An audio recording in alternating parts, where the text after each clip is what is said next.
Welcome to Sad Boyz, a podcast about feelings and other things also. I'm Jarvis. I'm Jordan. What up? You almost got me to say it. I know I did, because you were about to say another thing that starts with W. I've sworn off it. You've sworn off it in that most of the times I've seen you in the last 2 weeks, you've done this. You go, Wagwan, fucking shit. Shit. It's again that just even briefly doing the Toronto accent as a joke, it put it right back in my brain, and now I can't you know what it is? It fulfills the goal of yelling. Really gives you the boost you need if you do not have much battery. Mm-hmm. It's almost like a dress for the job you want. I do like things like that. Like, for example, sometimes I like to, we do a Patreon show, Sad Boyz Nightz, after we record the main show. And sometimes we're a little tired. Sometimes we, sink into our seats a little bit. And I like to have stuff to do that peps me up or makes me chuckle that I want to save entirely so that I get a little energy boost. It's like when you hit one of those rainbow ramps in Mario Kart where you're just like, whoa, okay, cool, we're back on track. Yeah, popping a star real quick. Yeah, popping a star. Do you think he's eating those? Because the mushroom, I always thought was, when he gets big from the mushroom, it's implied that he's eating the mushroom. It is implied. Who are also the citizens of that world, so it's a little weird. Though, yeah, I actually, as time has gone on, I don't think it's implied that he's eating it, because in the first appearance of the mushroom, it's sliding across the ground. and then it's it's impending. And then it hits him, and then he goes boom, boom, boom. He was like, thank God. Yeah, and he's like, well, I'm bigger now. It's kind of like Popeye and spins, I suppose. It touches his skin, and then he gets really, really big. Yeah. Well, Popeye, he unhinges his jaw and just downs the entire can of spinach. To save his wife? What's going on in that canon? I feel like the star is being absorbed into his skin. Yeah, it does just touch him for even a second. That feels so good. Oh, dude. The first time it happens, too, you feel all powerful. I imagine it's how Thanos felt. You don't think it's going to end? You think you never think it's going to end. And that's a metaphor for life, I think. In fact, I think it must be what it's like to be on cocaine. Dude, the boost. Because I've never, and also with ADHD, I've heard it's different, but I haven't partooken. And part of me does get the vibe that it's going to be, you're actually literally going to hear the music, and then you start to blink faster, and people know it's about to run out. People know, oh no. Yeah, they're like, do you want to start a band? I think I'll go to bed. I don't want to do anything. I was always put off by coke, because every single person I know who's a social cocaine person, so just once a month or something, but goes from somebody I like enough to be hanging out with to just absolutely unbearable. Annoying in the way that I am at every minute of the day fighting against being. It's all of the traits I, at my most insecure, might worry that I have. Right. And for the life of me, it's like holding up a mirror to everything you hate about your potential self. Yeah. Everything you hate about, the potential that you have. Yeah. You're buying that. I've been in survivor mode, which is what a lot of people call when they're struggling. And it's what I call when I'm watching a lot of Survivor. Thriving. No. But how much you got left? I am going to stop soon because I've run out of seasons that I want to watch. Now it's vegetables. And not even that. It's just candy corn. It's like I'm not a big candy corn guy. So when it's all candy, it's oops, all candy corn. You're like, ooh, I don't know about that. What's the general consensus is that those seasons are not that interesting? Or I mean, I think it's one of those where maybe there are certain characters that you might want to follow, or maybe you don't care, or there's a lot of seasons that are oh, these are the best seasons that you must watch. And I was mostly focusing on those. But there is kind of some people have come up with various watch orders, like the Star Wars movies. Oh, yeah. Respect to those people. Respect to I put them in the same heroic class of people as pedantic but correct people that keep Wikipedia accurate. Oh, yeah. And people who, instead of Googling something, will go on a subreddit and ask the question, so that 5 years later when I search it, plus Reddit. The issue I think now I've heard, and I'm curious if this will eventually come to Reddit as well, is that AI, there's a war between AI and Wikipedia editors. And I hope they keep fighting the good fight. Because I think people are trying to slopify like the content. What was the did we look at this a while ago? It was the Grok equivalent of Wikipedia or something, and it was clearly just scraped Was it not results. called Grokpedia? I think it was, and it called was also just almost a Carbon copy. Yeah. of it. It was just that information with like, but the indexing was But then taking Epstein out of everything. But What did you let's not get off track. Cocaine. I also never did cocaine because my first real boyfriend was really into it. And Ick. I You got the ick. over the course I of give you the of ick? us dating, he got more into it. And I was like, you are awful. Like you are Yeah. so annoying Well, on cocaine. how it connects to Survivor is that I heard recently that there was a cut scene, and I want to say they would sometimes do deleted scenes online, and they also recently cut they used to do a web series of the people who got eliminated because they're on a resort like Ponderosa. Oh, that's right, yeah. Like, so when they get cut, they like just hang out at this resort for the rest of the They just time. go and do Love Island. Yeah, essentially, like off camera, which is kind of, they do it from base principles. That's actually kind of fun. Yeah, like, Yeah, I kind of A would big like resort that. of losers. but Loser Island. Loser Island. So apparently one of the guys who was kind of weird already, like a bag of cocaine washed up on the beach or something. Huh? And he like grabbed it and tried With like to a- hide it from production. With like a and then they message from caught a him. pirate I Actually, imagine that. in a bottle. I've heard of this happening where Well, I have to imagine that a lot of cocaine trade is happening Yeah. on the water, so it's It's bound like- to happen. also people have like found it in the woods and stuff because if you're transporting it in the sky in an airplane, why Yeah. did I say it like You're that? not on camera, but you were using the universal signal for plane. If you're Also, know what I mean? half of Walk Like an Egyptian, that Yeah. racist, like. I can't tell which one you're doing. Well, now you're just doing no, you can't. This is why This Anastasia is is not silly. allowed to be on camera. This sounds like a joke that we're doing to I'm make you sound doing- racist. You this were is doing an it. airplane. Nope, that's not an airplane. And that's a completely different symbol with your hand that you definitely shouldn't be doing. Yeah. so if We get A it. You lot can put of- your Now hand you're down. doing the still puppet. keep- Now you're doing like with the puppet who's talking to you. Anastasia to an Deranged. audience of 2. It's just for us. You can't see it. so it's easier and less risky for airplanes to just parachute down drugs rather than trying to land because you get caught more often if you try to land in an It's airport. just like the Landing. drop zone, and then you like have people intercepting the drop. Exactly. Landing and then handing it out manually. So Anybody want a quick bit of cocaine? We've got it. We're flying back. they would parachute it down into like various wooded areas or whatever, and then people would come and grab it. But then sometimes you lose some of it, Yeah. and go for I mean, and I guess it's worked into the economy of it. It's Yeah. kind of like when you have insurance for your like store. and I imagine same with when you're on a boat transporting it. It probably I don't know. You gotta put mistakes it- happen. I You did gotta watch. put it, some ropes on the box. but or maybe you're something. like tossing it to a little boat or something. Oh, hey, thanks for the help. Hey, treat yourself. Was it that Dirty Money documentary that you recommended to me? Was there an episode about a guy who got really into cocaine trade in like the 80s? That sounds familiar. I think it was that Is series. it the guy from American Made, the Tom Cruise movie? I don't know, but it was basically like a dude who like, was it the guy who wanted to be a race car driver? I think so. This guy's got a lot of hobbies. I think he wanted to be a race car driver, but like being a race car driver is like extremely expensive. And so like to finance it, he just got deeper and deeper into the like illicit cocaine trade.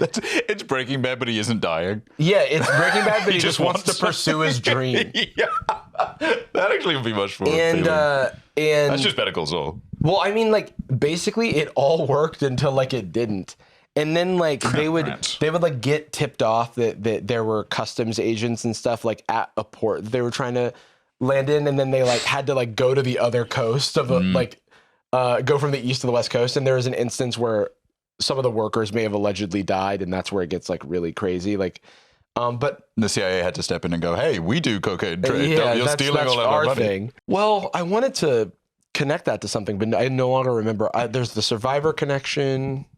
Speaking of having a dream, Speaking of having a dream, Are you about to talk about Martin Luther King Jr.? Oh, you about You to? said the race car driver had a dream. You're trying to pull the race card by talking about civil You rights? call MLK a race car driver? What? He's not pulling the race card. He's fighting for equal rights. Jesus. This is Okay, insane. go ahead. I can't believe you start off with your, thing. Yeah. Well, we're And doing then a more this. generous version of it, I guess. Yeah, we're doing a much more generous version. I guess thanks for throwing your heart out to us. I can't even explain is- what Anastasia was doing. This is where being off camera actually bites me in the ass. And this was my choice to be off camera, and now I regret it. I think no. the what's biting you in the ass is knowing and spending time with us. that is true. It's more of an ounce of prevention would be the cure here. Yeah. No, but go ahead and transition us. So wanting to move out from the underclass, apparently that's not going to be possible anymore. Oh, yeah. Okay. So this is something that we talked about in pre-production that I don't think I can really introduce super well, but I'm going to try. So I understand that there's I think to start, we live in a very dark time and there's a lot of horrible, horrible things happening in the world. Brink of world war, it feels like, economy not good, job market not good, future prospects looking bleak, but all that. And then on top of it, AI disruption of tons of industries. And even if it's not organic disruption, it feels like it's being forced into every nook and cranny of enterprise, every nook and cranny of like the job market. The markets and the services are being pre-broken so that then you can gesture and say, oh, like maybe we could fix this with AI now that we ruined it And already. so what I understand, or do you want to jump? Well, I was just going to say, and there's a lot of fear right now. Absolutely. So what's the best thing to do? Exploit that fear. Exploit that fear, because if you have the fear antidote, which is techoids, like super like hyper accelerationist pro AI tech people basically telling you need to learn to code. You need to get with the program or else you're going to get left in the dust. Some guy with an Andrew Schultz haircut and a medically prescribed windbreaker telling you that it's time for you to think more critically about stuff. Yeah, for sure. Coolest kind of guy. The Patagonia, yeah. The Patagonia jiu-jitsu mindset guy. The Patagonia boat shoes and slacks with a blue with like a sky blue Oxford button up. We're trying to do like a creator character for someone with only debuffs. All the equipment is like pulling their likability down. Dude, yeah, don't just judge him by his cash salary, judge him by his stock package as well. Judge him by the cover. You will save a lot of time. Yeah, he looks like a Winklevoss twin. Yeah. This terminology that I've seen people using now, where AI is going to sort of take over people's jobs and create less class mobility. The first time I was able to sort of like find this sort of like sentiment expressed on Twitter was last August, actually. Fuck, that blue check's cool. Yeah, with this really cool I'm so guy. glad mine's gone, dude. So badass. And he's saying that there's a chance that AI will widen the like wealth gap to divide lazy people from what he calls high agency people. And so now High agent. What's funny is agent now kind of, it's like agenic, like it's like AI agents. Yeah. They're high on AI, so they're high agency. High value people, by which I mean like people I would turn into fuel. AI democratizes. This is like where people are like, I'm really bad at drawing Snoopy, so AI is democratizing my artistic abilities. I created Starry Night, but it has Halo characters in it now. I think what he's claiming is that with AI now and like going forward in the next several like months and years, you don't have to be good at stuff. You just have to be good at doing something, like at starting the process, because AI will enable you to do anything you want. You just have to do something. Right. And so that's where this high agency concept comes in, where it's like, it's not necessarily the people who are talented or skilled who will be rewarded. Yawn. It will be people who have the audacity to do something with AI. The audacity to think bigger. Someone obnoxious enough to move go forward. beyond. And now people transcend. are taking these concepts of high agency people and this like fear of being stuck in the permanent underclass. And I mean, there's like memes and stuff about it now, but I think a lot of it is circulating around like tech industry professionals who are basically like the sentiment is you need to get really good at using AI now or you're going to get left behind and you're going to become this permanently impoverished That's person. Because of this right now, and of course, historically, people in America, we all know and feel this, as does everyone listening,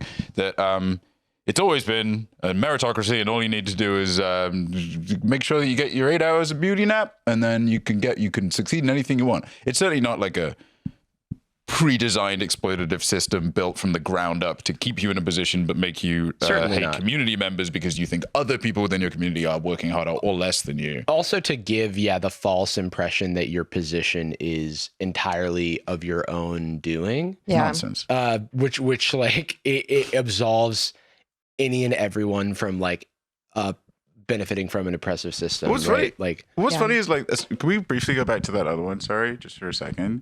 Is that, and I'm sure this one will reflect it as well, is that like ultimately all of this proactive language and framing is just to obscure the fact that this is laziness. Yeah. If there's one thing that is the absence of agency, it is the choice to not think critically and engage with things on a humanist level. I don't just mean like anti-computer human. I mean just like holistically taking into account all people, all situations, having the creativity or imagination to try and explore social systems or community systems that would benefit people, as opposed to like this hyper unambitious, well, no, basically everything's going to be the system we have now, except there's like a Uranus is replaced with a USB slot or something. This is not like high agent thinking. This is default thinking. It reminds me of like alpha male mindset stuff. Coincidentally, always, despite using language about like being active, being high value, all that stuff, it never really seems to include anything introspective that would require you to think outside of your comfort zone. And the hard work of feeling bad till you feel better, working on it. Like, I'm actually a Sigma male, which is a really elegant way of saying like a socially maladroit, unpleasant, rude guy. So apparently Jordy Hayes down there says we have at least 4 years to escape the permanent underclass.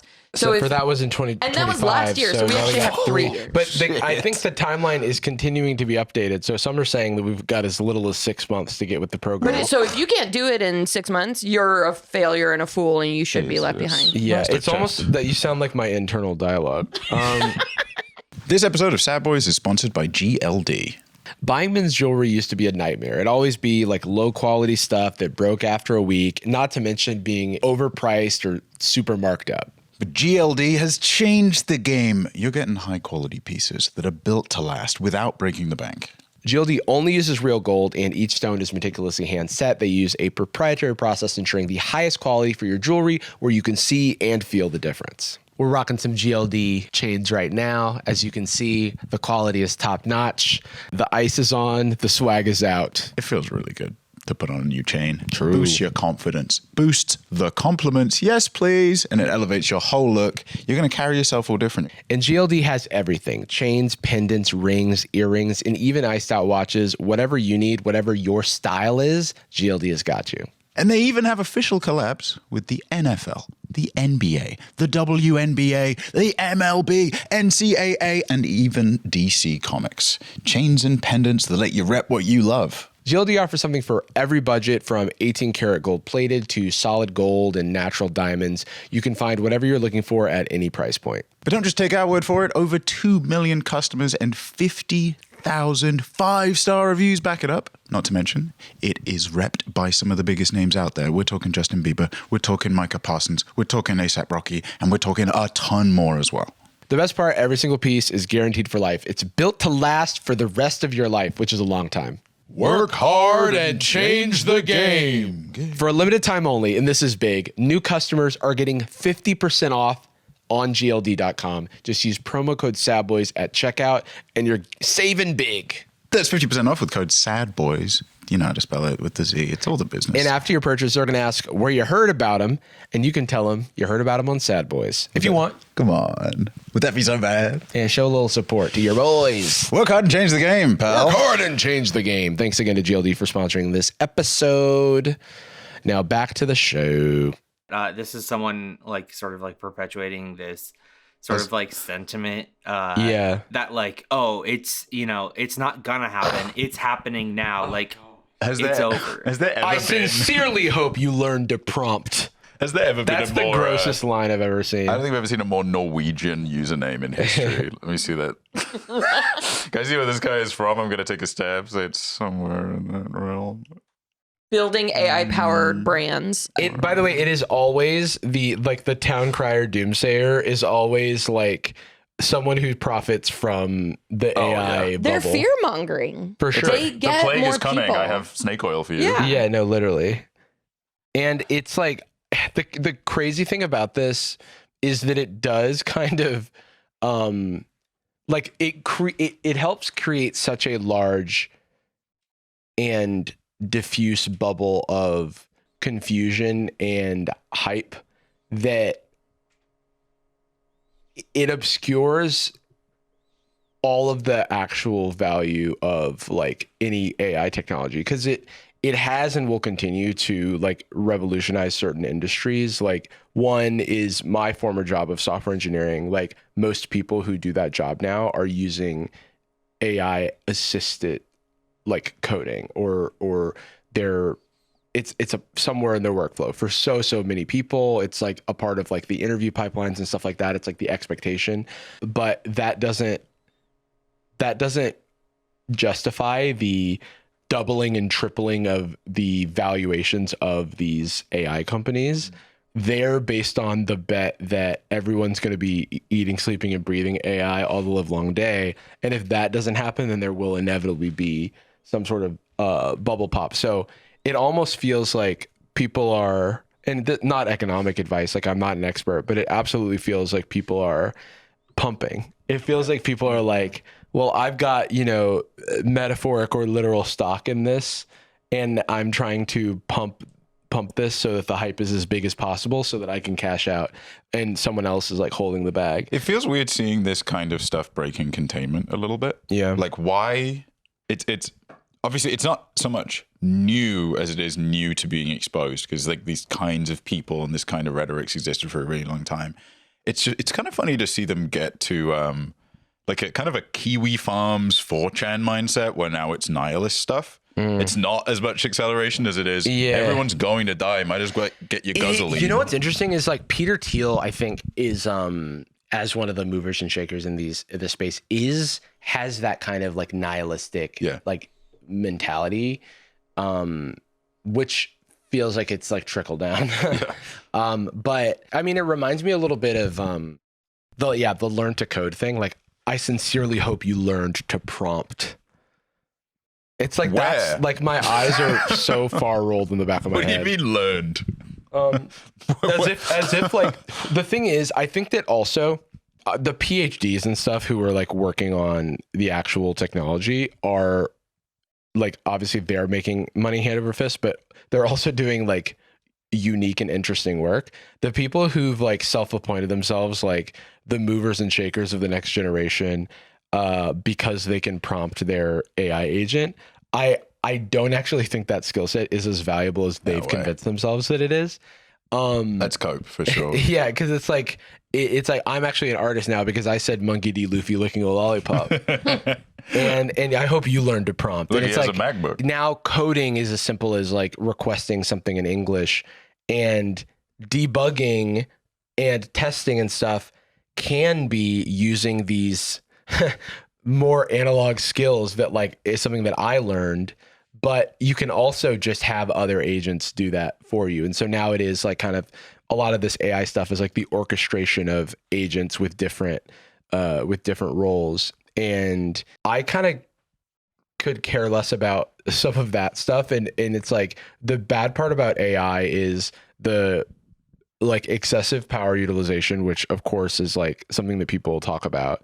And downstream it affects water. But Hank had a good video about like kind of working upstream from like where that water number comes from and like what the big issue that like leads to that downstream water thing is. And it seems to be power utilization, but or power consumption. And the other issue is the theft part. Like the like IP, like the fact, and I can't remember if I've said some of this stuff on the podcast, so stop me, but it's like I believe at the very least OpenAI, allegedly, I'll say, because who knows if they're litigious, but I think multiple of the large players in the AI space have all paid like hundreds of thousands of dollars for this this library of pirated books, because a big thing with AI is data, is clean data. And it's why Scale.ai, you know, became such a big successful company, and Alexander Wong, the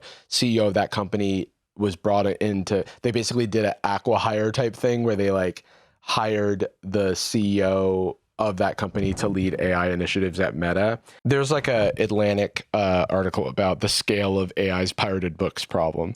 But anyway, there's been reporting about how these companies have essentially illegally paid hundreds of thousands of dollars to what equates to like some like power broker pirates like Signal chat to like get access to this like gigantic library of pirated materials so that they can have clean data to train their AI models on. And it's like that type of shit is the same mentality that has like Uber entering into cities that it hasn't done the proper like governmental processes with, and then just like eating whatever fines, submission or whatever. Because the fines are never going to equate to the profits. So from like a emotional standpoint, I sort of feel like this is there's, not to get like super conspiratorial about it, but I feel like there's something useful maybe if your concerted effort that you're making, if like your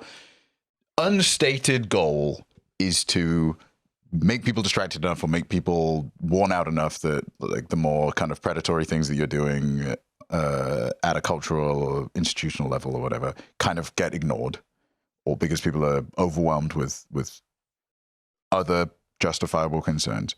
The whole AI conversation, or even really any conversation about business as extension for people who are like, the cost of living crisis is so present, but even the dialogue around the cost of living crisis has now been co-opted by the right to be something that's like somehow tied to their advocates. Well, what's the thing that they like put in quotes? Affordability crisis. That's what it was. Like it's something, like as if it's like a myth. It's like Bigfoot. a cryptozoology. Like we have to find this thing. Yeah. And now I am the president, but we have to find the guy who did this affordability crisis. Yeah, what the hell is going on? It's weird. It's like we can afford the wars though. I'm covered in blood holding the knife. Who the hell killed them? Who killed all these people? What's going on? Who looted here? their fucking looted their wares? Well, I'm fixing the previous president. I was president before. Ah, yeah, very well. that guy. But there's 4 years in between. Oh, they did 20 years worth of damage in those 4 years. So you should probably elect me for the next 20. He sneaked in. Yeah, I've had a year and a half. I was tired. Are there more posts about this stuff? Yeah. So I think one of the big reasons that people have been talking about this more recently is that a few weeks ago, Anthropic CEO Dario Amodei. He released this essay where he talks about sort of like his feelings about like AI and like where he sees like the technology going. And there's one specific section where he compares it to the Industrial Revolution and how people with specific skills during the Industrial Revolution got replaced by machines. And he's sort of like comparing ways that the rise of AI would be like probably similar and ways it would be different. And there's one specific section in here that people have been pointing out where he I'm reading something. This underclass thing is crazy. Yeah. AI is affecting people with certain intrinsic cognitive properties, namely lower intellectual ability, which is harder to change. It is not clear where these people will go or what they will do. And I'm concerned that they could form an unemployed or very low wage underclass. So first of all, Gotta keep an eye out for that. First of all, like there's already so many unemployed people. It's like, I worry that there could be this thing where the job market's rough for poor people. The thing that's happening right now? It's like, what are they describing? This literally could be written around the time of the Industrial Revolution if you took out the term AI. Like, I'm concerned that, you know, people, companies having the agency to selectively cut out people that they're dissatisfied with might create, I don't know, like some kind of underserved class of some kind. This episode of Sad Boyz is sponsored by Saily eSIM. Saily is a new eSIM service app brought to you by the creators of NordVPN, where you can choose from several affordable eSIM data plans in over 200 destinations. If you've ever been lost abroad or badly needed an internet connection with no Wi-Fi spot in sight, you'll understand what a difference a local SIM card can make. An eSIM provides internet connection wherever you travel and saves you money on roaming fees. Avoid those pesky SIM scams and also avoid waiting in long lines at the airport by using Saily eSIM that doesn't require an actual physical SIM card. For frequent travelers, you can save with Saily Ultra, which provides a seamless experience with VIP perks like 30 gigabytes of high-speed international eSIM data, cash back in Saily credits, and exclusive extras like a NordVPN subscription. And you only need to install the Saily eSIM once, so when you purchase data for a new destination, you don't actually need to install a new eSIM for each new country. You can even get a global eSIM plan that covers your data needs in 121 countries on just one plan. With Saily's built-in security features, you can change your virtual location, block ads to save data, and limit online trackers so you can browse with confidence and safety. Get an exclusive 15% discount on Saily eSIM data plans. Just download the Saily app and use code SADBOYZ at checkout. That's 15% off data plans in the Saily app with the code SADBOYZ. Thanks to Saily for sponsoring this episode. To be clear, things somewhat like this, I'm quoting, have happened before. For example, computers and the internet are believed by some economists to represent skill-biased technological change. But the skill biasing was both not as extreme as what I expect to see with AI and is believed to have contributed to an increase in wage inequality. So it is not exactly a reassuring precedent. What's the skill? Yeah. I would have to click that link and see what they're specifically referring to, but I have to imagine. Oh, sorry. No, I mean now. Oh, well, they're talking about like a lot of knowledge work and stuff, like even programming, right? Like it's like programming is an analog skill that is kind of being rendered inert by AI, the actual act of like writing like code, let's say. And so a lot of those people are very close to the AI that's replacing it. So we'll become arbiters of that AI and develop a new skill set that I guess that's what they're like arguing. Okay. I don't disagree that this, like, even if 80% of everything AI is just completely bunk and based on like false promises, I think there will be a sliver of some like stuff that cuts through the definitely. noise. It's kind of like an appeal to authority where like this would make total sense if the top of the pipeline gatekeeper arbiters of this were unbiased, nepo-free, holy trinity judgment position. But no, it's not currently. Nothing has ever been that way. No, it has always been access based. Yeah. Like what the fuck? Like I'm not like uniquely podcasting talented. It's a series of circumstances that led to it. It's like, want to know how I got this road, Mike? It's a contributing factor, but like where's the nephew bias? I have like cousin? something stuck in my craw, as they say where I'm from. Where you from? He's saying lower intellectual ability. He's not taking into the fact that there are different types of intelligence. You can be smarter. I think he is biased towards technologists. Homework. Oh, 100%. I think that there's a huge bias here to one, technologists. The other bias here is it almost is written to not offend his peers, even though there's a lot of evidence to suggest that it is more of this like knowledge work and this like white collar work that is more readily replaced by AI labor than existing formulas than like some of these other jobs. Like it's like for example, the like it's like I was doing programming by hand for like a decade, let's say, from like when I started school to like when I left the tech industry. Like that work is like kind of usurped by like new workflows and new stuff.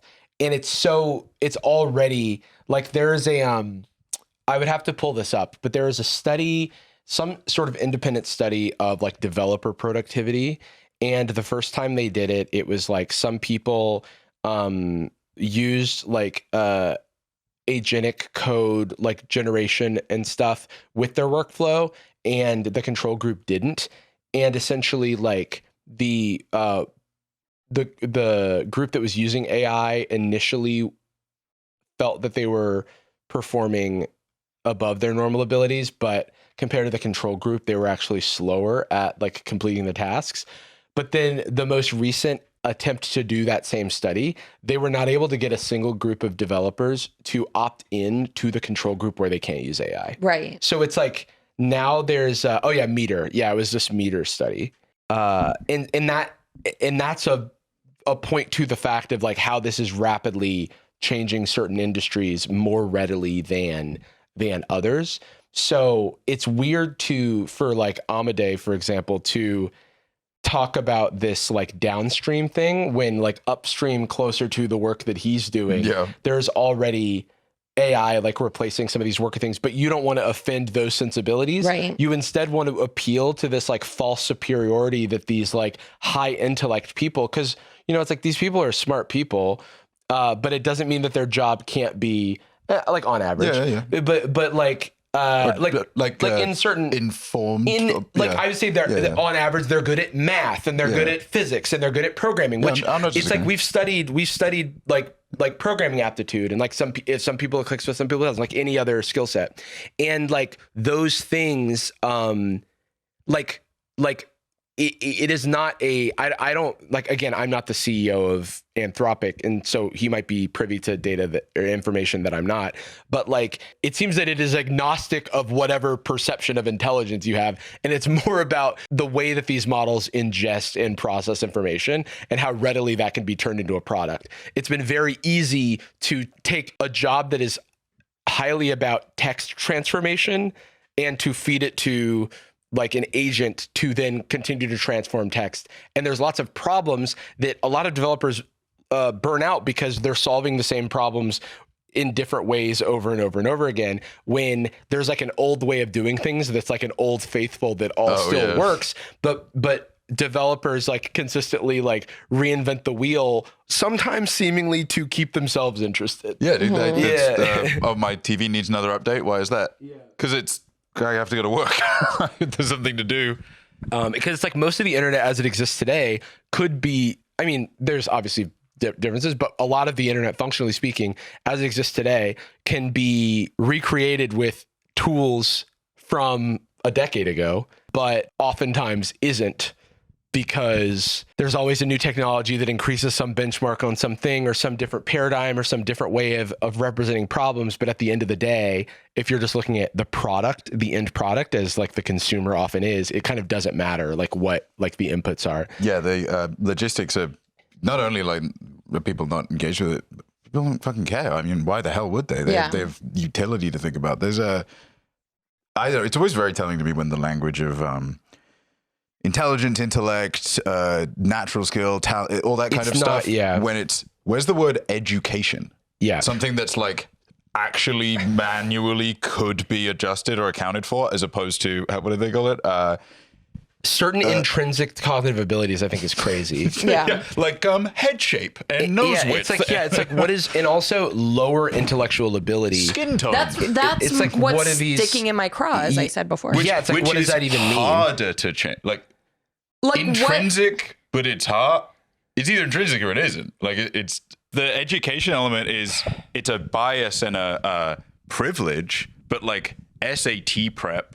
Yeah, it's like even IQ, the hardness even of it, IQ, you can like improve your score at. Right. Like I think this to me reeks of someone who needs to like step out of their bubble and like talk to other people with different backgrounds, because I feel Silicon Valley loves to kind of big up someone with a very specific vibe, a very specific skill set that doesn't actually reflect. This is like, you know, your Elons of the world. It's like, Elon for so long was hailed as this like genius, and like you listen to him talk and it's very clear that like he is not like the greatest orator of our time, right? So it's like, okay, despite being a leader, where that's kind of the only thing you're supposed to be. Yeah.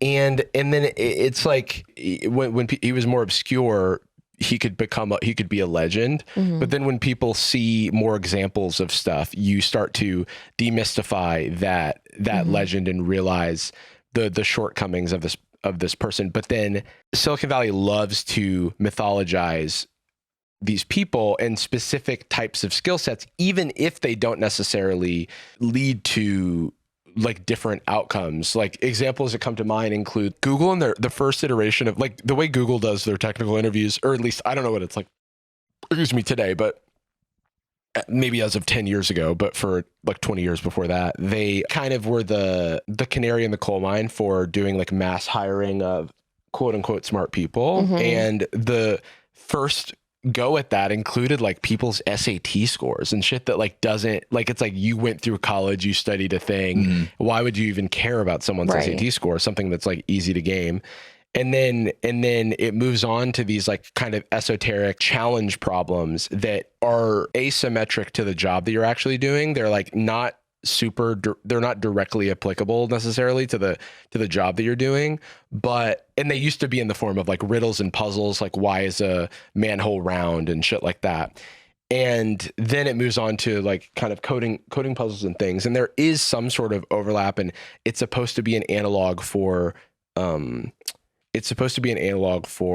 your thought process and what it would be like to work with you. But I feel that the tech world has defined intellectual ability as this very narrow band of traits. And if you fall outside of that, you are deemed lesser than under the guise of this like optimization, you know? And that your technical ability your intellectual ability, if you have it, will get you out of whatever starting circumstances you have, and you will get into Harvard as long as you try. There's nothing else that can get in your way. Oh my! It's just like I just have countless examples because I went to school with a lot of people who are very good at computers. It's like kids who are like geniuses at one thing, but just horrible to work with, or horrible to talk to, or horrible at communicating their thoughts. Or it's like all of these things really hinder your ability to work with others. Yep. And that is like, there is only so much an individual can accomplish. And like, whether or not that is considered intelligence, I think is an important point, because clearly they're not defining these other things as intelligence, despite the fact that they're equally, if not more important. But, you know, everything from like artistic ability to fartistic ability, you know? Yeah. It's you and I. Yeah. You could be Petey Pablo or Peter Griffin, you know, you could like, remember when he did the farting with the song? Vaguely. That's definitely there. That was my favorite scene when I was a kid, was when he went into the toilet stall and he's like, that's right. I remember. And I was like, yay. I vividly remember that. I am of low intellectual ability, by the way. I vividly remember that because it was in the Family Guy PS2 game, which was my first exposure to Family Guy. Ah. So when I went into the show, I'm like, will they have those little mini game control? Like the way they did the cutaways was like, okay, well, here's the cutaway from the show, except it's a QuickTime event. But they would explain it. So it had like none of the pacing. And none of the humor. This reminds me of when I had to bury that vinyl record. And then it's just a shot of Brian. You have to tap circle to bury vinyl record. And then it says, you did great. Did I ever, I have to have said this on the show before. The first time I saw Family Guy was when I was in Washington, D.C. In the 5th grade on a safety patrol field trip. And I was in a hotel with, I think, one of my elementary school classmates named David, and he brought a Playboy magazine, and I was like, what is that? Anyway, Family Guy is awesome. Family Guy rocks. Is Lois in there? Yeah. By chance? I just wasn't activated in that way. I was more like, this baby's got something to say. This baby's cracking me up. What the hell are you guys doing over there? But anyway, thanks for letting me wax and wane. It is definitely maddening, a lot of this stuff, because like it's that annoying like kind of neo-lib, financially conservative, humanitarian progressive, where it's, yes, some people are born better than others, but I'm a good person because we, the better people, need to lift up the worst people. The better people who just so happen to all look like Stanford grads. Yeah, it's the weirdest thing. Yeah, it's crazy. very... They come out with the polo on. Yeah. Isn't that like Ayn Rand's whole thing?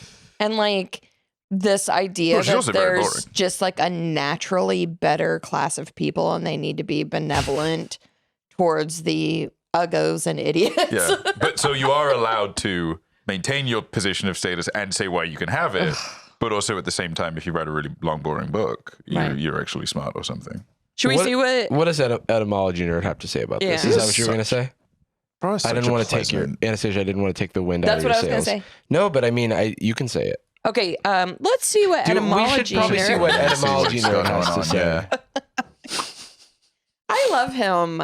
I have actually been seeing a lot of hate posts about him. Why? Just because people are like, it sucks to see etymology nerd become know your meme and stuff like that. Like because he's explaining more like internet stuff. I know, but he also does and it's like, just because you talk fast doesn't mean you're smart. And it's like, okay, well, he talks fast. Like, that's how he talks. I've learned a lot from him, is all I I'll like say. him. Why are we friends? You know what I mean? Well, it's like you're not allowed to like things because everything has to have like roughly, I don't know, after you've had something good for about 3 to 4 months, you have to pretend you never liked it. That's right. Yeah. And let alone if that person gets in trouble for something. I actually never liked them. I actually never liked him and I knew he was bad. And you turn into the LeBron lying meme. I remember I woke up today and I said, this guy's going to get in trouble one day. This guy's Bam's going to score 83. This guy's got bad vibes. I can tell from that clip. I don't think that normal people understand that Silicon Valley tech bros are genuinely doing everything to prepare for a mass unemployment event caused by artificial general intelligence. In their minds, half the population is about to be trapped in a permanent underclass where it's impossible to escape poverty, while the people who do succeed will be high agency individuals able to adapt to new circumstances. This is dramatically affecting both Silicon Valley culture and the media you end up consuming because a lot of these tech bros are optimizing their agency by going viral at everybody else's expense. For example, this article did a great job of unpacking how those bullshit startup companies like Cluely got most of their valuations simply because their founders are willing to post recklessly online and are therefore considered high agency enough to invest in. That shit annoys me so fucking much. Such a funny idea. And it's peacocking. Another thing that annoys me is that Maltbook just got acquired by Facebook. Yeah. But if I recall, Maltbook was just like a vibe code project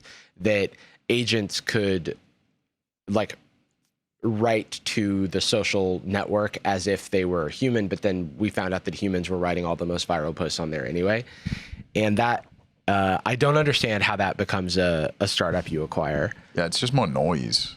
I guess. Yeah, I'll start vibe coding this weekend and see if I can make like a cool website. It'll be called is there an AI bubble? And it'll return no. Hey, look at that. What great news. Is there an Underclass developing? Nope. No. Hey. Shut up. Shut up. The computer explodes. Yeah. All right, what does Mr. Nerd have to say? Whoa. Don't talk to Jacob. Senor Nerd, sorry. Oh, yes. Therefore considered high agency enough to invest in. The guiding tech philosophy right now is that this is kind of a gold rush and that you should just do things no matter the cost because that's the only way to become part of the permanent overclass. Tech has come up with historically so many excuses for just doing whatever they want. Just say you want to do that. I don't care. It's so crazy that there always has to be some sort of impending doom.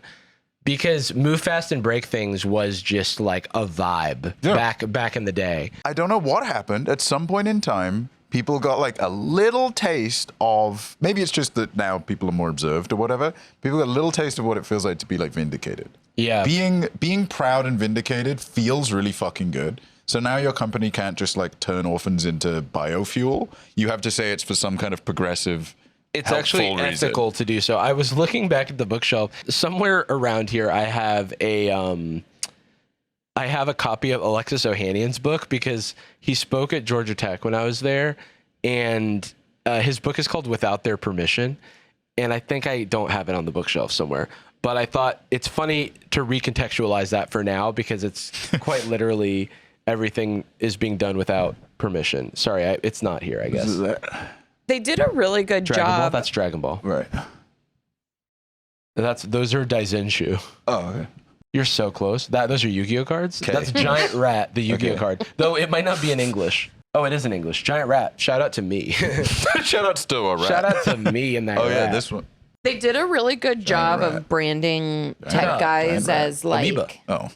like revolutionaries and like, you know, kind of Wild West geniuses. It is and like stuff that. it's like the cover of Wired, and it's like a bunch of dudes in track jackets, and it's like the new elite, the new Wild West of Silicon Valley, and it's Mark Zuckerberg crossing his arms in a like popped collar. Yeah, I was huffing this so hard when I was younger. Like I remember, I think I've said this before on the show. Like I turned 19, and I was like sad that I didn't invent Facebook. Or I think I turned 20 and then I was like, damn, I didn't invent Facebook when I was 19. Yeah, just like the and that's like how that culture, that is kind of the mutation I'm talking about, where it's just like eating, it's an Ouroboros of like continually consuming itself until it's like this hyper extreme in everything it does. Like I remember there's this thing called the Thiel Fellowship, which we didn't know as much about Peter Thiel back then. Just a cool guy, I think. Yeah, and I knew these people who, it was basically a fellowship where you would drop out of college and Peter Thiel would give you like $100,000 to fucking build, dude. Break fast. Dude, break fast and eat things. Lunch. It's Ramadan right now, right? Yeah, it is until March 19th. Ramadan Mubarak, my brothers and sisters. Break fast and eat things. Don't do that. That's a bad advice. Wait. That was slow. a joke. Break slow. There is something I remember about, because like you said, like when you're in it, when you're in the space, it really does feel, it's intoxicating, right? Plus, if there's anything you don't like about it, you kind of go like, well, I must be crazy, so I think maybe I'll wait till I like it. I have that, like, I vividly remember a moment, maybe it's somewhere in my mid-20s, where I suddenly realized that there is not anything impressive about being precocious. Like, being a kid that is naturally really good at things is not impressive. You're naturally really good at things. Like, Right. like being the biggest kid does, yeah, you'll be best at basketball. Like, you're 2 feet taller than every other kid. It's like the mastering the things that you're actually struggling with is the closest we have to merit, if anything is. But there is like that torture of like, oh my God, I'm turning 25. By 25, I was supposed to be able to do this thing. 26, this thing. Oh my God, Jesus died at 33. It's also like aptitude, and also the like, I don't want to be one of those people talking about the like gifted kid syndrome or whatever, Yeah. but it is what it is. Yeah, Jarvis and I have talked about before how when we were younger, we thought we had to already know everything. And then Yeah. as we got older, we saw people we admire ask questions and say like, oh yeah, I don't know about Bullet that. dodged. Like, just like, it's like my personality if I never saw that. Right. Oh, so much worse. Same. And it's like you realize, oh, this person, you know, admits when they're wrong and admits when they don't know stuff. And People like them more than me. Wait a Exactly. minute. And it's Maybe like- I don't need to be like this. then it actually is kind of a gift where you can gain knowledge through other people and have Yeah. connections with people. It That's is the real life hack. It's kids. yeah, so much of like growing up is just somebody is realizing you don't have to do something. Not in a like, you don't have to be kind, you don't have to be polite. It's that there's like a lot of it felt tied, at least I can only speak for cis mask life zone style. What was that last part? Huh? Life zone? I said Life zone style? Gangnam. I was fully on board with until the last 3 words that I'd never heard before. It's look, Einstein died penniless. The true geniuses are never understood in their own time. Okay. I don't think he did. He did. He was Elon Musk doesn't fine. have any money. That's actually the opposite of true. Like, you couldn't be more wrong. And he's an idiot. Because he has the most money. Let's finish up with Mr. Nerd here. Well, there's something about Lay that. off my guy. Lay off my fucking dude. He Sorry, produces the Professor podcast Nerd. for us. There we you go, can't call dude. him that. He's my Ben Shapiro because he's allowed to speak fast, and it does mean he's smart. Yeah, but he's growing a full beard. Of course, this comes out of a flawed deterministic philosophy which presupposes that AGI is imminent and that it will replace literally everything. And while we absolutely will see economic shifts coming up, that kind of thinking both underestimates what intelligence is and how much the average person dislikes AI. Nevertheless, there's now an additional incentive to manipulate our technology and communication in a way that harms other people, because nothing else matters if you're rushing to avoid NPC behavior. Yeah, it's like it feels like a blast shield to do nothing else matters behaviors. It's always such an easy out to say, well, sorry, nothing we can do about the system as it exists. I guess we'll just have to... As you're driving the system, Right. it's like you're driving the steamroller over the neighborhood. You're one of the only people of like 3-digit number of people in the world who could be doing something to change it. And it's like, Is there always is the, like, nothing I can do. And it's Brother. like, yes, I am driving the steamroller. I was already in it. I was already in it, and my foot is already on the gas. Look, the school I'm driving it into it's like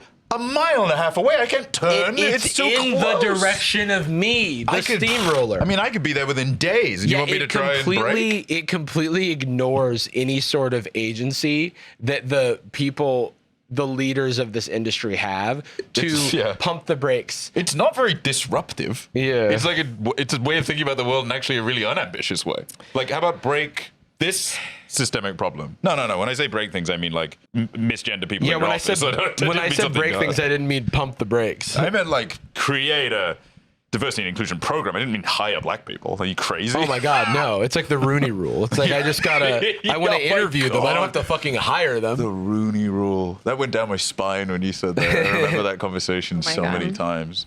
And like, I remember people trying to explain it, being constantly pitched as to why. The Rooney Rule's you have to... Football coach thing.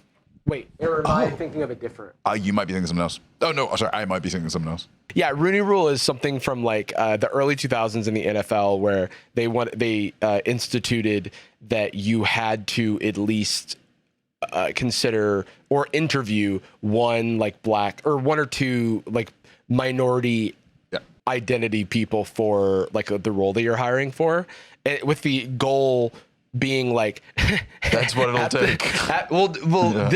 There's actually a really interesting parallel here because I am working off of my memory as a child watching like ESPN talking heads talk about this, but I could have sworn they used to talk about quarterbacking and head coaching like it was so cerebral that black people couldn't do it.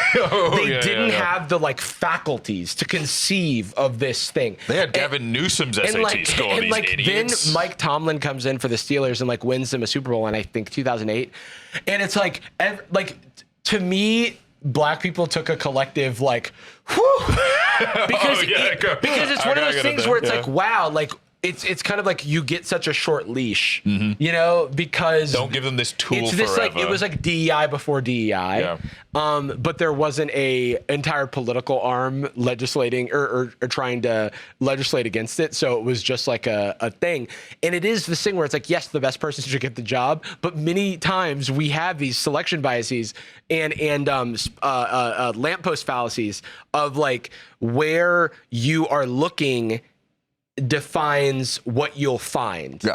You know, it's like you'll look at the place under the lamppost because that's where the light is, and you will select from it. So if your selection criteria is there's like unconscious bias. I like don't want to have to define these things like from the bottom up, but I will in this instance where it's like unconscious bias. It's like the ways in which we subconsciously or unconsciously bias against people from other backgrounds. So it's like there's a lot of like things that are baked into our society. Like, for example, women don't have leadership skills. In the tech industry, there's a lot of ageism, right? There's all this like fast moving technology. And if you're an older engineer, whoa, can an old dog learn new tricks? This is such a high skill profession. There's no way that... When we say something like women, air quotes, don't have leadership skills, what we mean, of course, is like the parameters for what a leadership skill is often defined by men who have like coded those to a lot of times actually be kind of destructive behaviors,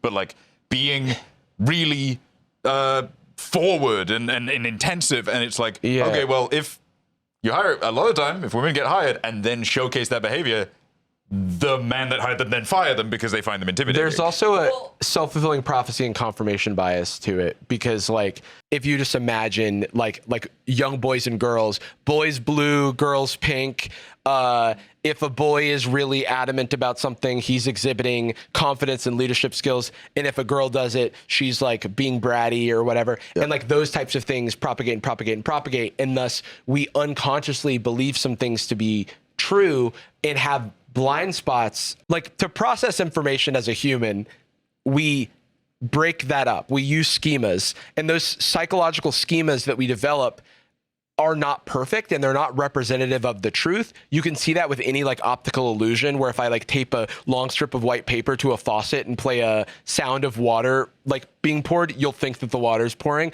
And then if you cut it with scissors, it like breaks your brain, because our brain is processing so much visual stimuli, it needs to break it up. It's processing so much oral stimuli, it needs to break it up and have very like chunking is like what it's called, but like have chunks that you like process. And as such, it like stands to reason that we would have shortcuts for how you like may judge a person based on how they look. And that bakes in biases like that are like ingrained by society. You cannot. No one can do the work to not have the unconscious biases. It's what you then. It's then whether or not you observe them. And I mean, every workplace would have this. And you work to fight against them, right? Well, you should. And that's the problem, is often in those kind of working environments, like you were saying, the people in the positions of power that would be hiring have a survivorship bias because, well, I made it here, so there is merit at play, and I have this skill set. This person is not displaying this skill set.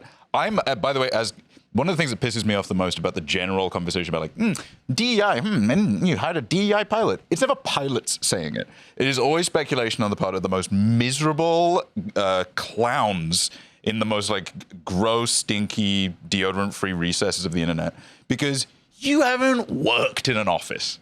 Of course you fucking haven't. Are you fucking kidding me? No, you haven't. You're just LARPing as someone that would. And like, this is how it would be if I was in the hiring process. I've done hiring. It's not what you think it is. It's like, you don't know anything. So when people talk about it in that way... It's impossible to find the quote-unquote best person for the job. There's no objectivity. And when I first did hiring, I was really young. Or like too young, I think, for at that point in my career to be ready for it. I was doing... resume reviewing and conducting interviews for someone I would be managing when I was 21. And so anyone older than me, I was really concerned about, because I'm like, well, they're not going to listen to me. They're older than me. That's going to make for a weird dynamic. And if there's not that many people younger than you that are qualified for the job. That's like, I cannot hire someone that is not intimidating and is allowed to legally drink. Like that's the cutoff. But then I ended up, I expressed it out loud to my manager at the time, because I'm like, hey, this is like, I don't know how to approach this, because I feel like it's maybe getting in the way a little bit of just the way I'm thinking. And they said, yep. And you now just have to be a little bit uncomfortable. Like, the solution here is not some secret third path where you find someone that's older than you, but I don't know, is a clone, so they're only a day old or something. The solution is like, you have to hire somebody a little bit older than you, and it's going to feel weird. And sometimes you feel weird. But also, this type of thing is why, like, some of these biases have like more legislation to them. Like, I believe it is illegal to ask someone their age in the workplace. Mm-hmm. Like, from an employer's standpoint, like not as a coworker or whatever. Nationally, but so it's like I would want to double check that, but it's like, I know it's something you can't do. Yeah. And so like, for that reason, right, it's like, because you could be biasing against someone based on their age, but obviously if you know they graduated from university through these years, then you can like work backwards from that. But I had a professor in my grad school give me advice to not put any dates on my resume. Mm-hmm. And honestly, I'm like, Yeah. Why would? Who cares? Yeah, but then And- there's a bias against that depending on what the That's true. meta is for resume, because it's like if you don't put your GPA on your resume, you assume the GPA is low. If you don't put the like dates of something, then you assume it's not relevant or it's old. You know, it's like, and so it's really tough because even when you are trying to combat these like biases, like here's a crazy resume one. Black people using like different names on their resumes. Like I have a name that codes weird where it's like black people know that Jarvis is mostly a black first name and like a white last name. But for the most part, they just think I'm the computer from Iron Man. So I have like I've never like changed my name, but I totally understand why someone would or go by a middle name or something like that. Everyone's picturing you as a white English butler. Exactly. Yeah, and it's more a me name. And that works to my benefit when I'm applying for Stark Industries. And when you're in like an office environment where everybody is extremely huffing their own farts and intellect pilled or whatever, intellect maxing, then no one's questioning their biases because look where my biases have got me. Why the hell would I question my bias? We just I'm raised right. millions of dollars. You crazy? Nothing we do can be bad. I don't Our want shit trans don't people stink. here. Yeah. I haven't been doing that so far. I've been excluding people from my workspace, and look how much money I've made, and this is perfect. Dude, my blood boys don't have a single problem with any of this. Having a quarterly office hours with your blood boys. With your blood boy, yeah. I'm noticing your white blood cell count has been declining. I'm going to put you on a performance improvement plan. I need you to... Oh my God, the pip. The pip Yeah. lifestyle, dude. Do you want to move on to something? Eyebrow check. Something a little... I want to move on to something a little lighter, a little more that's what I was fun. The fact that Donald Trump apparently just endorsed Jake Paul for some sort of office. Like, just happened. I just read a today. little more about it. And is it fake? He, Jake Paul's not running for office, but they were in Kentucky, which is right next to Ohio. And apparently Jake Paul's from Ohio. He is. He does not live there. He lives in Puerto Rico. Which he hates. Also. But that being said, Trump kind of blanket endorsed him for any office he might wish to run for in the future. That is so funny. Getting a little preemptive. Mm-hmm. Like getting a cosign on a loan. Didn't Erica Trump just get appointed to some government position? Erica Kirk. I said Erica Trump because of Trump. Eric but Trump. Didn't Trump elect? Oh my God, I forgot. There's something actually we should talk about. Appointed Erica Kirk to Air Force Academy Board. Because she is very qualified for that. Talk about fucking DEI pilot hiring. Hey, this is Nepo pilot best hiring. person for the job. This woman knew one of my favorite podcasters. Yeah. What the fuck? She To knows continue everything Charlie's about the Air legacy? Force. His legacy of being on the Air Force board. Oh, Yeah, he having was- air miles. The American Historical Association has a lawsuit with the NEH, where they're the National Endowment of the Humanities, and they are deposing Doge people right now. And one of them was about like removing grant funding for used ChatGPT to analyze and cancel federal National Endowment for the Humanities grants deemed to be DEI. As part of this process, Doge staffers flagged and terminated a documentary focusing on slave labor of Jewish women during the Holocaust. And then in the deposition, the guy's like, we identified it to be DEI. And he's like, how would you define DEI? And then he dodges the question. And then later is like, calls it DEI because it's female based. Yeah, that's true. And it's like, That's fair enough. That's it's deranged.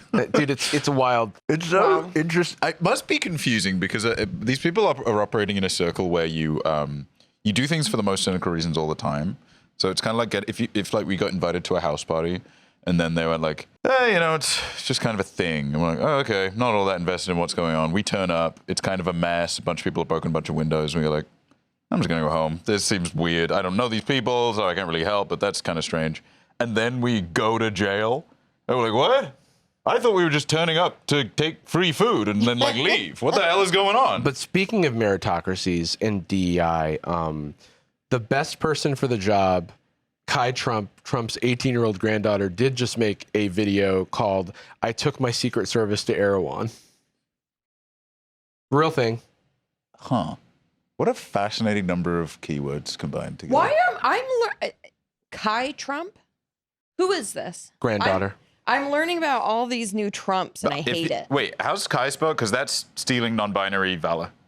Being called Kai. Well, Are we gonna watch this? I do Wait, want to is watch this a little a bit of real image? Yeah, I wasn't joking. This is all. Sorry, there's just It something looks about AI. this. It's Yeah. like, not to be one of those guys, but like this looks like slop. It's shot like that. It's like that shot from Jaws. Why does it look so bad? Welcome back to the channel. Right now we are So- in Erewhon, which is in LA. This is me in the Erewhon video and everything I get from Erewhon. If you guys don't know Erewhon's the most expensive grocery store. Wait, I'm Sorry, sorry to just- already go back. Can we just go back to that map again, real quick? Have you guys spotted anything weird about this map? Yeah, why didn't she? First of all, It includes a weird selection of. The key Places. areas of the LA County they've highlighted. It's Pasadena, sure. Long Beach, sure. Irvine, Irvine. sure. Whole Foods Market, and then Whole Foods Market. Yeah. There's and two then- Whole Foods Markets. And Erewhon. also nowhere does it say LA, and why couldn't you zoom in more? What Yeah, did you also look there's- up? I don't also understand. there's, like, There's more than 15 one Erewhon, Erewhon. yeah. I literally don't know how to do this. This like, is- how is it they this get is- only those? This is for sure Photoshop, and then labels were getting in the way. So then I you start see, taking yeah. away stuff. It makes it look like the valley, like the Whole Foods Market is like the size of Santa Clarita. I don't necessarily want to roast this 18-year-old, but I do want to point out that it's absurd that this is allowed to happen. Yeah. That's the issue that I have, because like Secret Service costs like $250K a day. Yeah, we're paying for this video to Yeah. be made. No one knows who you are. Who's until the now. Secret Service? Oh, I guess now she's YouTube No, famous. what's crazy is now there's like fan cams. Yeah. So that's how you know. No, maybe. Oh no, she's famous. Respect. Yeah, no respect. No respect. No respect. No, No respect. Okay, but anyway, I don't even know what happens in this video. I just know it God. exists. Is she going to complain about the cost of living related to Erewhon? No, I don't think that's possible. No, she was excited that it's the most expensive place. I think she's just stoked to drink the Haley Bieber smoothie. Oh, I see. She and wants maybe to. feed it to like a Secret Service agent. She said, I do all my shopping at Erewhon. It's the most expensive place. If you do, I know. And I love that. No, I think she's visiting Erewhon specifically, which would be hilarious if they flew on Air Force One. to the parking lot of Erewhon.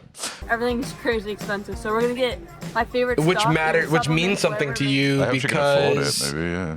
like And that's good or bad. because like what does expensive mean to like a billionaire's family? To her, she's excited about it. These- It Oh, seems okay. like. These types of people are always so bad at making lists. She said, we're going to get my favorite stuff, maybe even some supplements or whatever it may be. You're gonna be my anger whatever. translator because you're closer to her age, and so it's not bullying when you do it. And you're upset about non-binary stolen valor, so that Yeah. also activates you. Do you think there's something that like breaks in your brain if you spend all of your life amongst employees that can't say no to you about anything and have to laugh at everything you say? So when everything she's going to say, literally have she's- to take a bullet for you? she's going to think everything she does is articulate because she says nonsense. And then someone who like is killed if they don't help her goes like, that is... Now, that made no sense. But you make a really good point. You know what I mean? Wow, that's so true. What do you want? I did see something else. It was like a story of hers, like was on a aircraft carrier, and it was like leaked some information about like Oh, shit. Iran war shit. It's all Was awesome. the video called I'm Worthless, but so is this? Everything is so cool right now. Inexpensive, which I love. An aircraft carrier is kind of like the extended Trump community because they drain billions of dollars from the country, serve no purpose whatsoever, and every now and then they just are destroyed and it costs even more money. Who is love that. this for? Because, like, when you think of, like, are there... Yeah, So there the are. children of MAGA parents, if the kids are also Children of MAGA sounds insane. by the quote way. unquote, We are the children of MAGA. if The Klan was too kids liberal. the teens are also quote unquote MAGA, which I don't want to call them that because they haven't formed their own Fully opinions formed, yet. yeah. I would say But- the same. I can see young But, like, people are being they- interested in this. Yeah, they're watching her because she's a Trump, and so now She's like these teens are. royalty. So Yeah, the so like a teens Kennedy. of MAGA parents are now being influenced by I don't even think it's MAGA teens watching this. I think they're Who all is it, MAGA. I actually think Is the it the people granddaughter making of Trump? I think the people making fan cams aren't even MAGA. I To be literally- honest. They just They're- think she's pretty. They're And kind they're of making like fan Yeah. cams. MAGA teens, like kind of.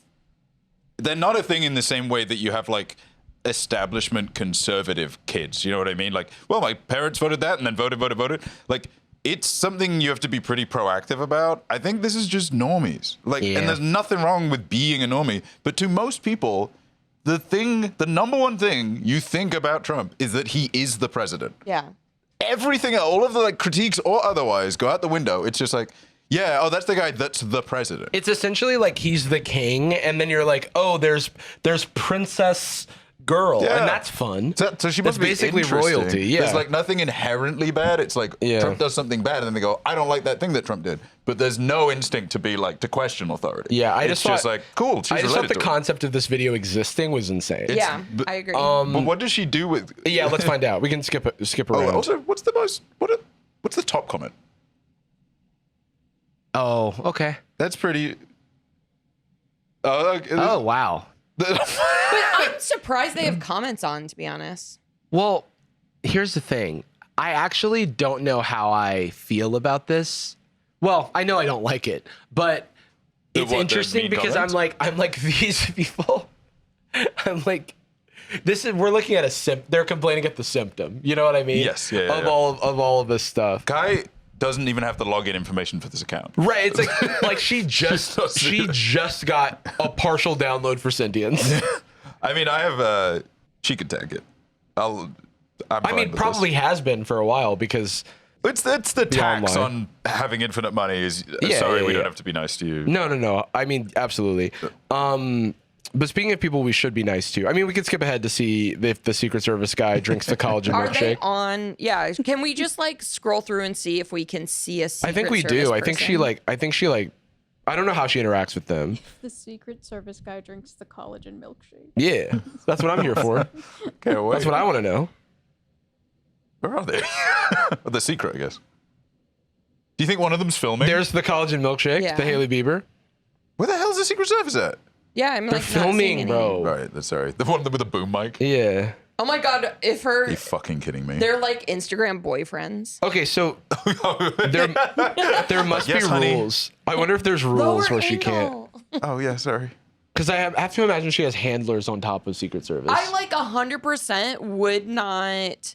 If I were Secret Service, I don't want to be on camera. If I would feel my like God. it's a target, you know. But Sorry, she was just joking. I'm gonna have to file for bankruptcy. You don't have any money. Talking about peptides. It's- Oh God. You don't use your Speaking own of Silicon checking Valley, account. that's a whole other thing. yeah, peptides is a whole Chinese other. peptides. Oh yeah, I- imagine that's the only thing Jacob says all episode. This is what we need a sound. Chinese peptides. Chinese peptides. Okay, well, there's no Secret Service, so I'm out. And then, speaking of people who we should feel sorry for, Clavicular is in the news because speaking of fan cams, also he cried. Oh wait, I can send you the clip.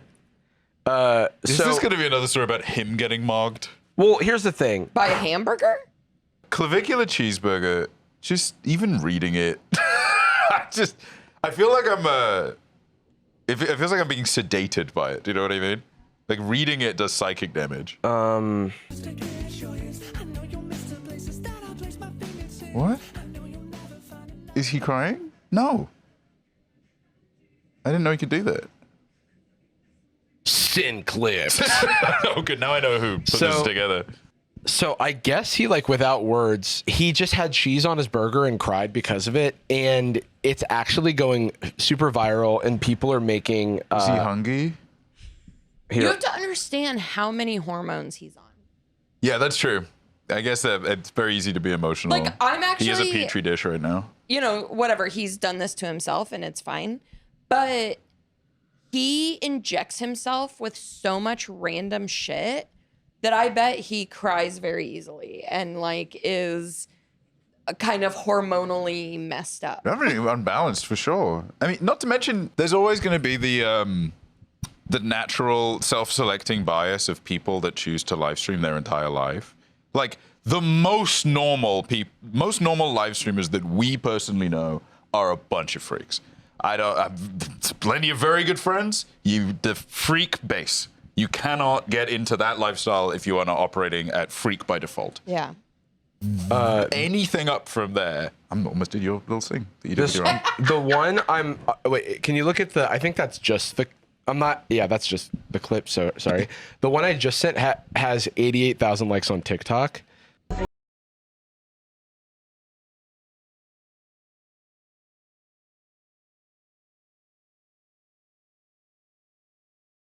Send clipped. Is that on all of them? What? What? Hold on. I mean, I think that was a little ad. But Victor's an 8.1. Not bad. I mean, but it's also like, isn't he the LeBron of this community? Like, For he's how an much 8.1. work I don't done. even think. I think he's less the LeBron and more just like the guy who's popularizing it. He's the avatar of it. He's the avatar, I see, yeah. The I mean, Jake right Sully. now I would say he's the Bam Adebayo of. Yeah. Well, Well, if Bam it was Adebayo's 83. 8.3. Anyway, we'll talk about Bam Adebayo scoring 83 points and other things also over on Sad Boyz Nightz, which is our Patreon podcast hosted by two particularly palpable pals. We got lots of stuff to talk about. Today was long and we're sorry, but then also we love you and we're sorry, and also there's more where that came from, and also there's more gin and rum, and also I've got an improv. And also, if you are in the market for a fun time, I am going to be the monologist at an improv show at Dynasty Typewriter in Los Angeles, California on Friday, March 13th at 7:30 p.m. But it's also available on stream, so you can purchase tickets. I'll link in the description. And if you're seeing this later, because obviously it's the day this goes out, but no worries. Well, also I think the live streams at Dynasty, you can actually buy them like a few days after. Well, would you look at that? So Well, would you look at that? I did. I have before. Would you look at that? Thanks. Well, here's the thing. Here's the thing. Yeah, we end every episode of Sad Boyz with a particular phrase. We love you. And we're sorry. Murder. And why? Gucci girl, how you doing? How you moving, girl? Moving, girl. How's your day looking? That future girl, yeah, we on now. Take my money, go away, all you want it. Girl, too rich for me.